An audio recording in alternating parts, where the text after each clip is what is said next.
For centuries, the world has believed the same story.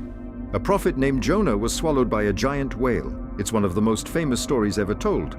But there's one problem. The Bible never says it was a whale. If you could travel back more than 2,000 years and ask an ancient reader what swallowed Jonah, they would probably look at you with confusion. Because hidden inside the oldest biblical texts is a forgotten word, a word that doesn't describe a whale at all. It points to something far older, far darker, and far more mysterious. The ancient Greeks called it Kētos, and discovering what that word really meant changes everything we thought we knew about the story of Jonah. For nearly 2,000 years, one image has shaped how millions of people remember the story of Jonah. A frightened prophet, a violent storm, a desperate crew, and a giant whale rising from the depths to swallow him whole. That image has appeared almost everywhere, in beautifully illustrated children's Bibles, in magnificent religious paintings, in colorful stained glass church windows, and even in Hollywood's retelling of the biblical story. Generation after generation grew up believing the very same image. To most people today, Jonah and the whale have become inseparable. It feels like unquestionable history. But what if that familiar image isn't the one the Bible originally described? Because when we return to the oldest surviving Hebrew manuscripts, a surprising truth begins to emerge. The original book of Jonah never identifies the creature as a whale, not once. Instead, it uses only two simple Hebrew words, Dag Gadol. Literally, great fish. No whale, no species, no detailed description, just a great fish. So if the original Hebrew text never actually says whale, how did one of history's most famous whales become permanently attached to Jonah's story? To answer that question, we have to follow the remarkable journey of those two simple Hebrew words across languages, cultures, and centuries of translation.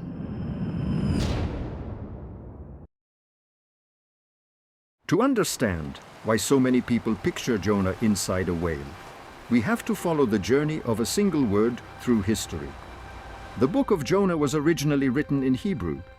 If you open the Hebrew Bible to Jonah chapter 1, verse 17, you'll find the phrase Dag Gadol.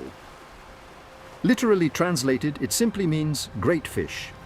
At first glance, that may sound straightforward, but language is rarely that simple. In ancient Hebrew, the word dag was a broad term used for creatures that lived and moved through the water. It wasn't a scientific classification. The ancient Israelites didn't divide marine life into mammals, reptiles, and fish the way modern biology does. To them, if a creature lived in the sea, it could simply be described as a dag. The second word, gadol, means great, large, or immense. Together, Dag Gadol simply describes a great sea creature. The text doesn't identify its species, its appearance, or even whether it was a fish as we define the word today. That's all the Hebrew text says. Nothing more, nothing less. For centuries, that's where the story remained. Then, around the 3rd century BCE, something remarkable happened. In Alexandria, Egypt, Jewish scholars began translating the Hebrew scriptures into Greek. Their work became known as the Septuagint, one of the most influential translations in biblical history. When they reached the phrase Dag Gadol, they faced an important decision. They could have chosen the common Greek word for an ordinary fish, ichthys. But they didn't. Instead, they selected a very different word, Kētos. That single decision would influence how generations understood Jonah's story. Centuries later, when the Gospel of Matthew referred to Jonah, it used the very same Greek word. By then, Kētos had become the established expression throughout the Greek-speaking Jewish and early Christian world. As the scriptures were translated into Latin and later into English and other European languages, the meaning of Kētos slowly began to change. Generation after generation, translators, artists, and storytellers increasingly associated the mysterious creature with a whale. Eventually, that image became so familiar that few people ever questioned it. But here's the question that changes everything. If the original Hebrew text only says, great fish, and the Greek translators deliberately chose Kētos instead of ichthys. What did Kētos actually mean to the ancient? The answer takes us far beyond biology, into a world where ancient sailors feared the unknown depths, where artists painted creatures unlike anything found in nature, and where the sea was believed to hide beings that blurred the line between history, legend, and nightmare. To understand Jonah's story, we first have to understand Kētos.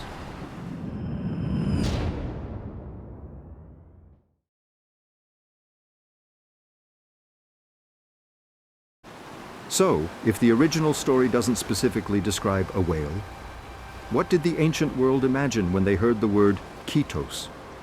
To answer that question, we have to step into the minds of the ancient Greeks. For them, the sea was far more than a body of water. It was vast, unpredictable, untamed, a place where ships vanished without warning, where violent storms appeared out of nowhere, and where strange creatures were believed to lurk beneath the waves. To the ancient Greeks, Kētos wasn't the name of one particular animal. It was a word used for something far more mysterious.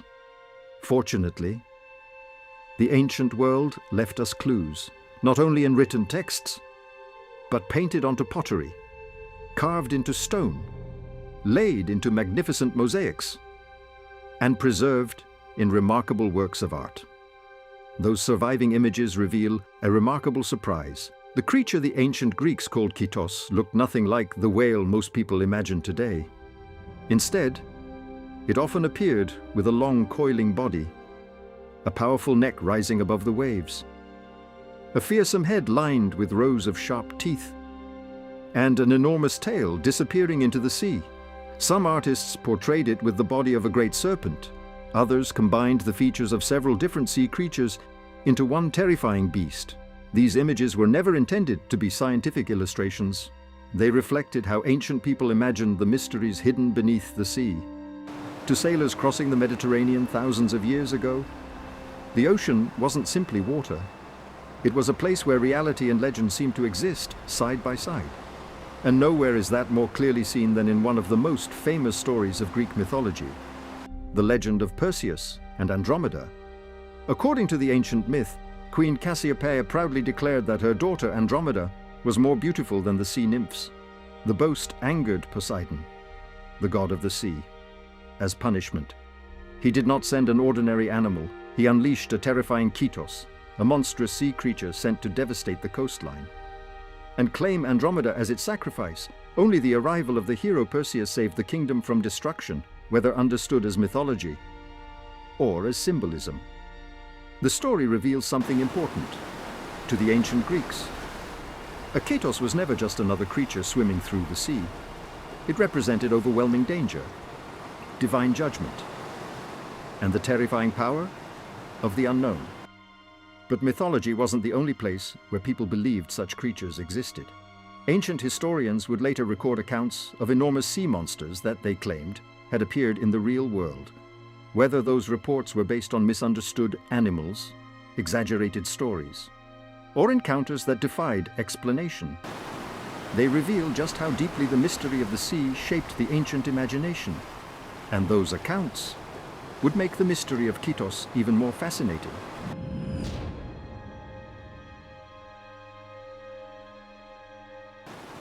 At this point, it's easy to assume the Kētos belonged only to the world of myth. But the ancient world wasn't always so quick to separate legend from reality. For the Greeks and Romans, the sea remained one of the least understood places on Earth. Beyond the familiar coastlines stretched vast waters that few had ever explored. Every voyage carried the possibility of encountering something unknown. Because of that, ancient historians occasionally recorded reports of enormous sea creatures alongside their histories and geographical accounts. One of the most remarkable descriptions comes from the Greek geographer Strabo, quoting the philosopher Posidonius. According to the account, a gigantic creature washed ashore along the northern Levant coast. Posidonius described it as a monstrous, fallen dragon, nearly 100 feet in length, with jaws so immense The two horsemen standing on opposite sides of its open mouth could not see one another. Today, historians continue to debate what Poseidonius may actually have witnessed. Was the story exaggerated over time? Could it have been the remains of a large whale, altered by decomposition? Or was it an unfamiliar marine animal, described through the language and imagination of the ancient world? We simply don't know. But what makes this account so fascinating is how closely it echoes many ancient artistic depictions of the Kētos. Not because it proves such a creature existed, but because it reveals how the people of the ancient Mediterranean understood the mysteries of the sea. Whether inspired by misunderstood animals, exaggerated eyewitness reports, symbolic storytelling, or a combination of all three. These accounts remind us that the ocean represented far more than water. It was a place where observation blended with imagination, where fear shaped memory, and where the unknown became legend. The Kētos became the perfect symbol of that mystery. It stood at the boundary between the known and the unknown, between history and mythology, between reality and belief. And that brings us back to Jonah. Because the creature that swallowed the prophet was never presented as an ordinary sea animal. It represented something far greater than a biological species. To understand what that was, we must return to the biblical story itself.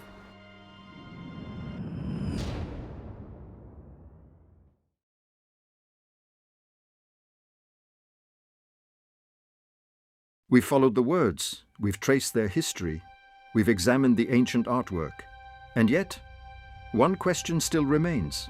Why did this story matter so much? Because the book of Jonah was never written to teach marine biology. Its purpose was something far deeper. To the people of the ancient Near East, the sea represented far more than water. It was the realm of chaos, a place beyond human control, a symbol of danger, death, and forces that only God could command. Throughout the Hebrew scriptures, the sea is repeatedly portrayed as a place of overwhelming power, a place where storms rage, where waves threaten life, and where human strength reaches its limit.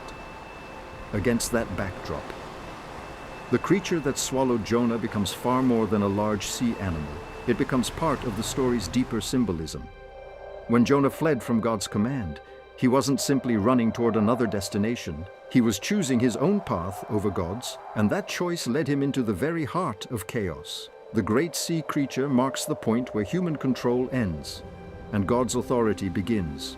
Jonah's own prayer makes this even clearer. Inside the creature, he doesn't describe comfort, he doesn't describe safety. Instead, he cries out from what he calls the belly of Sheol. In ancient Hebrew thought, Sheol was the realm of the dead. Jonah speaks of descending into the depths, seaweed wrapped around his head, the foundations of the mountains beneath him, the bars of the earth closing around him forever. These are not the words of a man simply describing the inside of a sea creature. They are the words of someone who believes he has crossed the boundary between life and death. And yet, God hears him. The great sea creature becomes far more than a means of rescue. It becomes a living symbol of judgment, death, and ultimately, mercy. From the deepest darkness imaginable, God brings Jonah back. And perhaps that explains why the biblical author never identified the creature's species, because the mystery was never whether it was a whale or another kind of great sea creature. The mystery was never the animal itself. It was the God who rules even the deepest waters. Whether the Hebrew text calls it Dag Gadol or the Greek translators called it Kētos, the message remains unchanged. No matter how deep the chaos, no matter how impossible the situation, God's authority reaches even there, and that has always been the true story of Jonah. After everything we've uncovered, we're finally ready to answer the question we began with. Was Jonah swallowed by a whale? The oldest Hebrew text doesn't specifically say so. Instead, it describes a great sea creature. Centuries later, When Jewish scholars translated the Hebrew scriptures into Greek, they chose the word Kētos, a term that carried powerful associations with the mysterious and dangerous creatures of the sea. Over the centuries, as languages evolved, translations spread, and artists retold the story. The mysterious Kētos gradually became the familiar whale that lives in popular imagination today. But when we step back into the world of the ancient authors, a richer picture begins to emerge. This was never simply a story about surviving inside a giant animal. It was a story about chaos, judgment, repentance, mercy, and hope. Whether the Kētos is understood as a literal creature, a literary symbol, or a combination of both, the message remains remarkably consistent. When Jonah reached the place where every escape had failed, God was still there. Perhaps that is why this story has endured for thousands of years. Not because people remembered the creature, but because they remembered what happened after Jonah entered the darkness. Sometimes the greatest discoveries are not hidden beneath the ocean. They are hidden within the words themselves, waiting to be uncovered by those willing to look a little deeper. If this investigation has changed the way you see one of the Bible's most enduring stories, then you've experienced exactly why history matters. Thank you for watching. If you enjoyed this documentary, please consider subscribing to Harris Law. Together, we'll continue exploring the hidden history, forgotten languages, ancient mysteries, and remarkable discoveries that have shaped our world. Because history is rarely as simple as it first appears, and every forgotten word has a story waiting to be rediscovered.